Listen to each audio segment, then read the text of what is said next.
How do you read a balance sheet? You see, a lot of people might think, oh, the most important place to go is to look for total assets or total profit. You won't find any profit on the balance sheet, unfortunately. And total assets might tell you a little bit, but it's not going to tell you everything.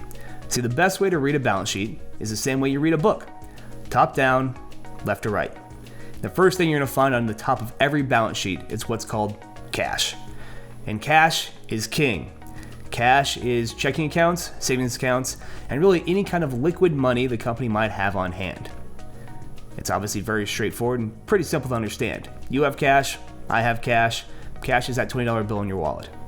Now, directly underneath cash is what's called accounts receivable.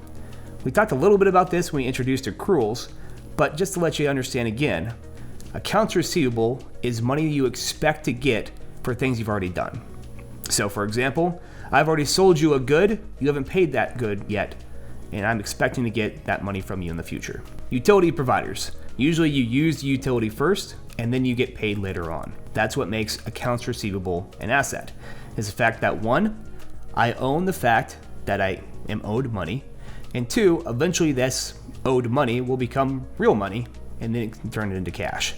Remember, everything in order to be an asset has to be able to turn into cash into the future. Another example, my wife actually runs a photography business. And actually she focuses mostly on going to hotels and taking photos of their hotels and then later on selling those photos to them. So she gets paid a few different ways. One, usually the companies will pay her to actually fly out to the hotel. And then once she actually gives them the photos, later on they'll pay her for those photos. So the accounting for this is actually easier than you might think. When she gets paid before she goes on the trip, that money goes into cash. And then once she takes those photos and gives those photos to them, but then she's waiting to get paid from them, that actually goes into the accounts receivables. Once the companies actually pay my wife, then that money changes from accounts receivables to cash. That's not too bad, right? Remember, cash is cash, and accounts receivables are just money that you're owed for stuff you've already done. Look into a little bit more of a personal example. Let's say that I owed you money. So for my personal accounting, what that would be is that you get cash immediately, and I get accounts receivable.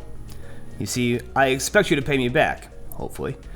And since I expect you to pay me back, when you do, that, let's say $100 I owed you or loaned to you, is going to be moved from accounts receivable to cash immediately once you hand it to me. That's the difference between cash and accounts receivable. I have cash in my hand when it comes down to the cash account. I don't have cash in my hand when it comes to the accounts receivable account, but I expect to get cash soon. So, you'll always see these at the very beginning of every balance sheet you look at, and that's because they're the most liquid accounts. And what we learned, the best way to read a balance sheet is top down, left to right.